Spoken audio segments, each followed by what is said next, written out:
तहसीन, देखिए जी, अगर कानून में बदलाव किया गया जिसका आपने पहले जिक्र किया गया था, तो इसके पहले भी बदलाव किए गए थे। पीएमएलए में 2005 में, 2009 में, 2012 में संशोधन किए गए, तब कांग्रेस की सरकार थी। तो नियत पर क्यों सवाल है फिर अगर कोई बदलाव भी किया गया? थैंक यू सुमेरा जी, बहुत अच्छा सवाल था, क्योंकि ये सारे जो अमेंडमेंट्स किए गए थे ये वाया लोकसभा और Rajya Sabha route as a normal bill किया गया था। ये जो अमेंडमेंट किया गया था ये एज अ फाइनेंस बिल किया गया था, यानी कि ये राज्यसभा में नहीं गया क्योंकि वहाँ पर उनकी बहुमत नहीं थी। तो आप सोचिए आज जो स्केड्यूल ऑफेंसेस है ईडी के अंदर जो ये अमेंडमेंट किया गया था, इसके अंदर कॉपीराइट भी लाया गया, यानी कि अगर वर्तमान सरकार को ये डिबेट शो पसंद नहीं आया, उनको आपकी या मेरी कोई बात या मालव या जायसवाल भाई की बात या राजेश भाई की कोई बात पसंद नहीं आई, तो कॉपीराइट का भी केस में आपको ईडी में बंद कर सकते। ईडी किस लिए बनाया गया था? टेररिज्म फंडिंग के लिए। आज ये एक हैरेसमेंट टूल है नेताओं के लिए। जैसे आपके डेटा ने बताया 95% केसेस विपक्ष के नेताओं पे, लेकिन इसमें भी एक आगे स्टेप जाते। अगर वो विपक्ष के नेता भाजपा में आते तो केसेस या तो स्लो डाउन होता है तो बंद होता है, ये आपने बताया। अब जो एक बार बार-बार सुधांशु जी और भी कुछ कह रहे थे, कन्विक्शन हुआ है। सुधांशु जी और भी कुछ कह रहे थे, उस पर भी बोलिए कि जब कांग्रेस का सरकार थी तब भी जो मामले ज्यादा दर्ज हो रहे थे मैंने आपको डेटा बता दिया था। जी, मैंने आपको ईडी का डेटा बता दिया था। पार्लियामेंट्री रिप्लाई है, जब कांग्रेस की सरकार थी, हम ईडी का कंपैरिजन ईडी से करेंगे और किसी से नहीं कर सकते। हम ईडी का कंपैरिजन सीबीआई या स्टेट गवर्नमेंट से नहीं कर सकते।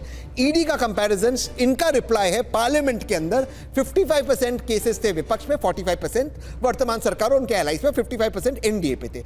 ये उनका रिप्लाई है। अब हम आते जो बात की जाती है, ये मिसलीडिंग है। ईडी का कन्विक्शन रेट 0.5% है। ये कहते हैं 23 केसेस में कन्विक्शन रेट हुआ, यानी 96-25 में चार्जशीट फाइल हुई। दो सवाल इसके ऊपर।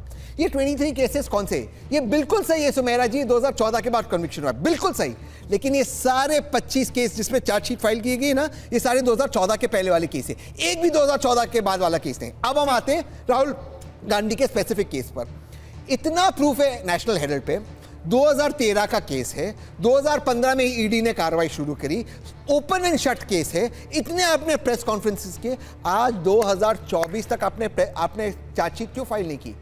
यानी आप ईडी में प्रोसेस इज द पनिशमेंट ढूंढ रहे हो, क्योंकि आप जानते हैं ईडी में बेल नहीं मिलेगा। जैसे अरविंद केजरीवाल को नहीं मिल रहा है, बहुत मुश्किल होती है। संजय राउत को मिला, हेमंत सोरेन को मिला, पर बहुत मुश्किल होता है। बेल एक्सेप्शन होता है, उसमें रूल नहीं होता। तो आप उस पर खेल रहे हो और आप वो उसको खेलकर विपक्ष के नेताओं को परेशान कर रहे हो। कॉन्विक्शन आपको मिलने वाला है 0, आप सिर्फ प्रोसेस इज द पनिशमेंट के माध्यम से विपक्ष के नेताओं को परेशान कर रहे हैं। ठीक है सुधांशु त्रिवेदी जी, ये आरोप तो कई बार लग चुका है, बार बार लग चुका है। और अगर राहुल गांधी या सोनिया गांधी का ही मामला है, नेशनल हेराल्ड का ही मामला है, तो ये तो बहुत पुराना मामला है। अगर आगे ना भी बढ़े तो कम से कम चार्जशीट तक या तेजी से उस मामले में कार्रवाई क्यों नहीं हो रही है? या बार बार सिर्फ सुर्खियां बटोरनी है, एक प्रेस कॉन्फ्रेंस करनी है, उस पर राजनीतिक पॉइंट स्कोर करने की आपकी तरफ से भी कोशिश है? अगर राहुल गांधी पर यह आरोप लग रहा है कि ये कहकर जो उन्होंने लिखा है वो राजनीतिक पॉइंट स्कोर कर रहे हैं। देखिए, मैं दोनों का जवाब देता हूं। जो मानव भाई ने कहा, एविडेंस एक्ट अंग्रेजों के जमाने के सारे, Indian penal code 1861, evidence act 1871 अंग्रेजों के जमाने थे।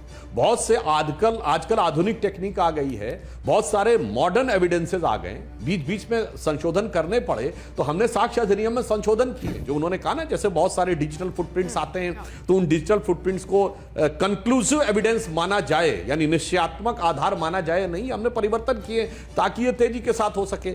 और जो बात तहसीन ने कही कि 2013 का केस है, नेशनल हेराल्ड का case open and shut case है, तहसीन भाई बिल्कुल ओपन एंड शट केस। कोई एक कंपनी, मैं दर्शकों के लिए कहना चाहता हूं, जिसके पास मिनिमम 2 से 2,500 करोड़ की संपत्ति हो, वो 91 करोड़ रुपए के कर्जे में बिक जाए, मतलब जिसपे 2-2,500 करोड़ की संपत्तियां हो, वो 91 करोड़ रुपए के कर्जे में बिक जाए। और बिके किसको?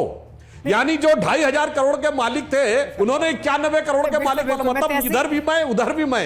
इसे कहावत होती है, इस पर क्लैरिफिकेशन देना चाहते हैं। अंधा बाटे रेवड़ी पुरपुरी अपने। आप उनके शब्दों के भाव को दूसरी तरह से पेश कर रहे हैं, वो मुश्किल में फंस जाएंगे। वो सफाई देना चाहते हैं कि देखिए, मैं जो कह रहा था उसका अलग मतलब था, तो वो मैं उनको ये मौका दे देती हूँ, क्योंकि हम नहीं चाहते कि वो किसी मुसीबत में फंसे। क्या भाव था आपका? सुधांशु जी ने क्या पेश किया? दे दीजिए। सुधांशु जी का बहुत आदर करता हूँ, बताइए क्या भाव था? सुधांशु जी का बहुत आदर करता हूं, लेकिन सुधांशु जी जो है बड़े चालाकी से मेरे वर्ड्स को ट्विस्ट किए। मैंने कहा आपका ये क्लेम था कि ओपन एंड शट केस है, और जो ओपन एंड शट केस, माफ कीजिएगा सुधांशु जी, ये मौका मुझे देना जरूरी था तहसीन को, ताकि वो क्लैरिफाई कर दें अपना पॉइंट। उनका ये कहना था कि आपके मुताबिक ओपन एंड शट है, तो अभी भी आप कह रहे हैं ओपन एंड शट है तो और आप चार्जशीट फाइल नहीं कर रहे। ठीक है, सुधांशु जी की बात सुन लेते हैं। जी सुधांशु जी।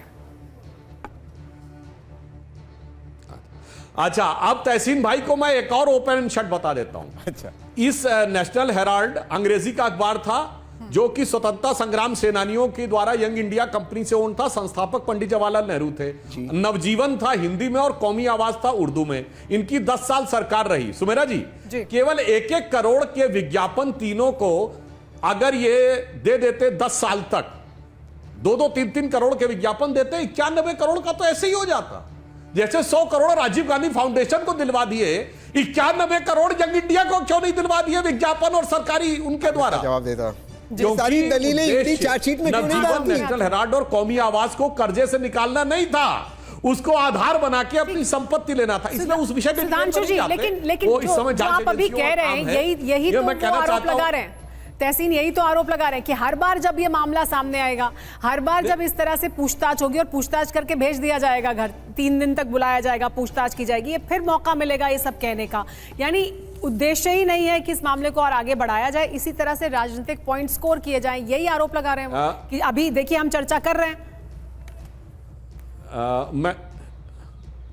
मैं उदाहरण देना चाहता, देखिए मैंने आपको बताया, एक नहीं अनेक उदाहरण मैं बता सकता हूं। 20-20, 25-25, 30-30 साल केस चलते हैं और उसके बाद जाके निर्णय आता। मैंने इसीलिए 2 एक्सट्रीम उदाहरण दे दिए, 70 साल में राम मंदिर का और जहां इंदिरा जी के घर में हत्या हुई उनकी। मतलब सारे एविडेंसेस क्रिस्टल क्लियर थे, तो 5 साल लग गए, जबकि उनकी पार्टी नहीं, उनके बेटे की सरकार नहीं। बस ये उदाहरण इसके लिए काफी है। एक प्रक्रिया के तहत तहसीन की प्रतिक्रिया ले लेते हैं, फिर मैं आपके पास आ रही हूं। केसेस भी लगे रहते हैं, इस कारण से होता है। ठीक है, सुन लेते हैं माननीय सुधांशु जी। लेकिन मेरा सवाल ये है कि आप भी ये कह रहे हैं, हमारे साथ बाकी भी जो नेता हैं विपक्ष से, वो ये कह रहे हैं कि पहले ऐसा नहीं होता था, अब ऐसा हो रहा है कि व्यक्तिगत है मामला, पर्सनल है। कैसे व्यक्तिगत है, कैसे पर्सनल है?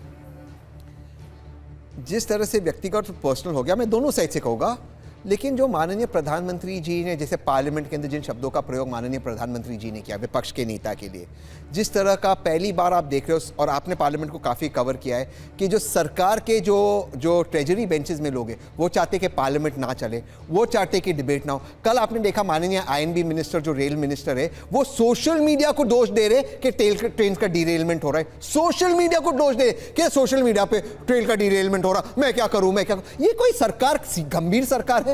ये सारी दलीलें जो सुधांशु जी दे रहे हैं, चार्जशीट में क्यों नहीं डाला? दूसरी चीज से मैं अपनी बात समाप्त करना चाहता हूं। देखिए सुधांशु जी क्या कह रहे हैं, और मैं उनको शुक्रिया अदा करना चाहता हूं कि जो इंदिरा जी के समय में हुआ, नेहरू जी के समय में हुआ, राम मंदिर के समय में और नेहरू जी और इंदिरा जी के समय, वो वर्तमान में चल रहा है। यानी 10 साल में मोदी जी ने उतना अचीव किया जितना उनके प्रेस कॉन्फ्रेंसेस, शून्य। उन्होंने कोई रिफॉर्म्स नहीं किया। तो जब मोदी जी रिफॉर्म्स कर नहीं सकते, कुछ कर नहीं सकते, सारी चीज नेहरू जी के जमाने चल रहे, तो आप छोड़ दीजिए सरकार, चलाने दीजिए TMC, कांग्रेस इंडिया अलायंस को, देखिए कितने तरक्की करेगी देश।